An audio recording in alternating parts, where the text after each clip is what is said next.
Oh, hello. We didn't see you there. Just reading some books. Sorry. Books. We like books. All right, go ahead. Sorry, this is serious. My name is Samuel Díaz Fernández. I'm a Colombian filmmaker. I'm Vuong, Vietnamese American filmmaker and educator. So I didn't formally start filmmaking until my sophomore year of university. I was pre-med and a philosophy student, so confused. And I took a class by a filmmaker called Kogonada, and that transformed my life because I felt that it wove together the things that I loved the most, which were psychology, philosophy. I wanted to be at some point a religious minister like my father, and so it allowed me to tackle all of those, but in an embodied and story form. And so after taking that class, I was like, this is what I want to do. And that was the beginning. I didn't start filmmaking until probably formally 8 years ago. I had an entirely different career in youth development, creative leadership, and nonprofit management and policy, but I've always dreamt of being a writer and dreamt of being a photographer. And so when I met Samuel but I never dreamed of being a filmmaker because it just didn't, as an immigrant child, it just didn't feel like it's like being an astronaut. Yeah, like a career that was viable, much less like being in the arts. But when I met Samuel and learned about the process of filmmaking, which combined photography and writing and just everything, it just felt like a really beautiful manifestation of everything that I always wanted to be a part of. We've been here at Azule for the last 8 days working on editing a rough cut of a short documentary on Camille and on Azule, the place.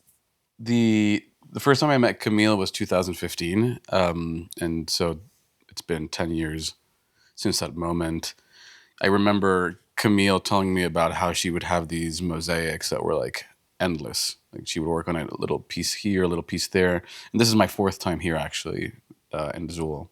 And each time I would come, it'd be like a little progress here, a little progress there, or maybe something had been completed, or maybe something hadn't been touched at all. And so I remember just thinking Camille she grows at the pace of nature, like a branch over here, a branch over there. And I related very much, both in the feeling of like wanting to grow organically, but at the same time feeling stuck in many, many ways. That's all preamble to say that we came with the intention of having a rough cut done by the end. We needed to force ourselves to have a rough cut to show the community, to show people who love Camille, board members, neighbors.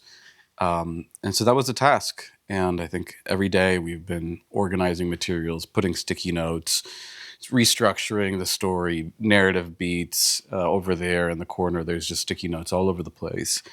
And 2 days ago, on Camille's birthday, on July 18th, we were able to show the rough cut, 21-minute piece. So we made it. We were editing minutes before showing, still like adding Foley, like adding sounds, but we did it. We're tired, but we did it. It feels really, what's the word? It feels very serendipitous for us to be here to finish because it's been a project that Samuel started in, I think, 2014.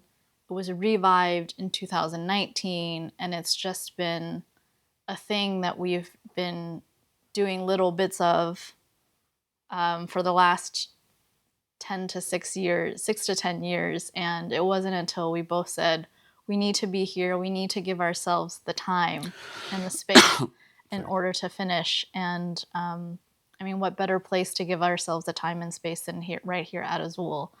And we really wanted to honor the story of Camille because we both are not from here. It's a story of Camille and her life in this place in Appalachia, and we're not from here. So we really wanted to screen it with the community and ask for input because as foreigners ourselves to this space, it's really important for us that the film is rooted here and rooted in the beauty and the magic of the people and the place. If I can add something, after we watched the film on the 18th, Camille, I felt like obviously Camille was still digesting. like how would you think? Like you were very French about it. I could almost imagine you being like snip ma, like, not bad. I was like, okay, digesting. It's a lot to. Well, she said it was interesting. Yeah, the U.S. American equivalent, and then over the course of the next day, just kind of like asking like, what did you think? And so then we rewatched. We did a screening just to watch it a second time, and that was really beautiful. I'm looking over here because Camille's sitting, listening. But it was beautiful to watch it again and have Camille ask us questions like, why this, why that, and her own thoughts. And that for me was gold, just to be able to have that time to ask questions like, what do you think the impact will be? What is this really about? And that leads me to today. And I woke up and I saw Camille, and she's like, I had a thought. I was like, okay. Which I think if you spend enough time at Azule, Camille waking up with a thought is like part of the experience. I've been thinking. And she says, I think I realized that in the film, I am a pretext for the film itself. The film is not about me, she says. And I thought, well, that's really insightful and very on point. Like the film is not really like surface level. It is about Camille, but at the end of the day, it is about something bigger than that. It's about some of the other residents were saying it's about a way of life. And actually, Brooke, another one of the residents you'll hear from today or in another interview, she said it's about a way of being in the world. And so the question of the title Azule came up, like it's kind of names that idea. And I just want to end with this piece with that, because for me, when you asked about those foundational influences, I forgot to mention Rothko. Even when I was 25, when I started this process, Rothko, this idea of standing before Rothko and being like, I don't know what this is, but I feel moved. There's something raw and I dare say pure. And I was like, how do you make a film that kind of expresses that while still being particular and specific to a place and to a person and to a story?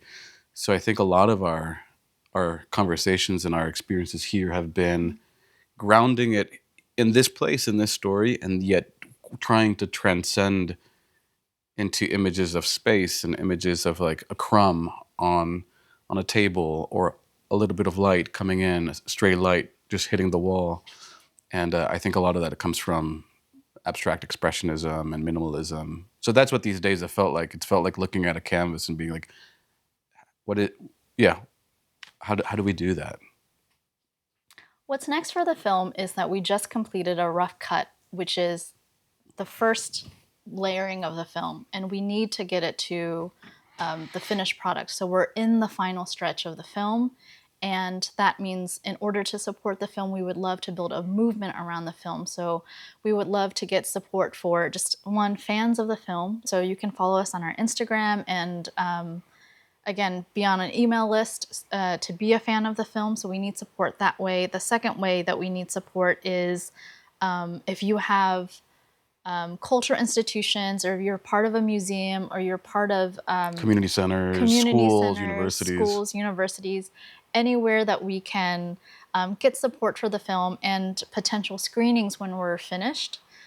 For 2026, we would really, really appreciate any connection. And 3, we, like most art projects, need funding to finish the film. And so if you're connected to any funding institutions or have any ideas, we're looking for creative partners in order to help us expand, think outside of the box in ways to help fund the project and bring it to.